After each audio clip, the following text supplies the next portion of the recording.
ফামান যুহজিহা আনিন নার ওয়া উদখিলাল জান্নাতা ফাকাদ ফাজ। মহান আল্লাহ রাব্বুল আলামিন বলেন, কিয়ামতের ওই কঠিন দিনে, মহা বিপদের সময়,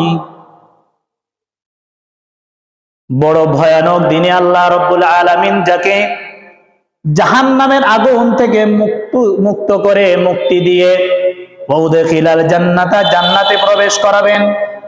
আল্লাহ রাব্বুল আলামিন বলেন ফাকাদ ফাজ, ওই ব্যক্তি হলো চিরসফল কাম। বলে সুবহানাল্লাহ। একটা মুমিনের জীবনের চূড়ান্ত সফলতা, চূড়ান্ত বিজয় হলো কিয়ামতের ময়দানে। দুনিয়াতে মানুষ যতদিন বসবাস করবে, মানুষের জীবনে সফলতা, জয় পরাজয় থাকবে, এটা হলো সাময়িক।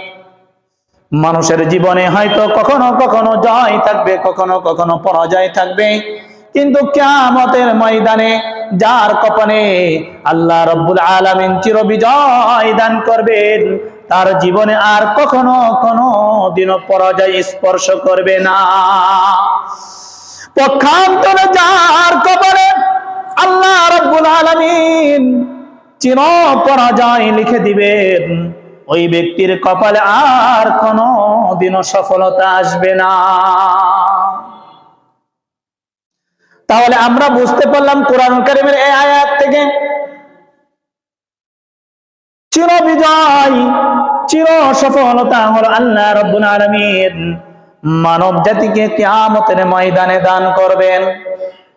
যে ব্যক্তি ঈমান নিয়ে আর নেক আমল নিয়ে কবরের বাসিন্দা হতে পারবে, আল্লাহ রাব্বুল আলামিনের সাথে সাক্ষাৎ করতে পারবে, আল্লাহ রাব্বুল আলামিন তাকে চির সফলতা দান করবেন।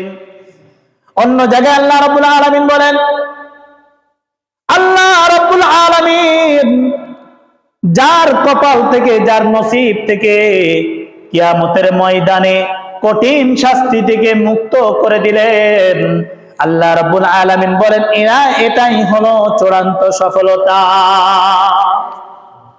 তবে চূড়ান্ত সফলতা, চূড়ান্ত বিজয় হলো কিয়ামতের ময়দানে, যেটা আল্লাহ রাব্বুল আলামিন একমাত্র খাঁটি ঈমানদার এবং মুত্তাকি পরহেজগারকে দান করবেন। আল্লাহ রাব্বুল আলামিন আমাদের সকলকে তাদের অন্তর্ভুক্ত হওয়ার তৌফিক দান করেন। আসলে দেখেন, দুনিয়ার সাময়িক পরাজয়, সাময়িক কষ্ট, বেদনা, যাতনা, এটা আমাদের কিন্তু সহ্য করতে অনেক কষ্ট হয়। কিন্তু আমার নসিব আল্লাহ না করেন যদি আমার কপাল পুড়ে যায়, যদি মৃত্যুর সময় আমি ঈমান নিয়ে না মরতে পারি, তাহলে আমার আপনার জন্য অপেক্ষা করছে ভয়াবহ এবং কঠিন থেকে কঠিন শাস্তি, যেই শাস্তি থেকে ন্যূনতম কেউ আমাকে সামান্য সময়ের জন্য কেউ সরাইতে পারবে না, এবং আমার উপর থেকে শাস্তিকে কেউ লাঘব বা হালকাও করে দিতে পারবে না।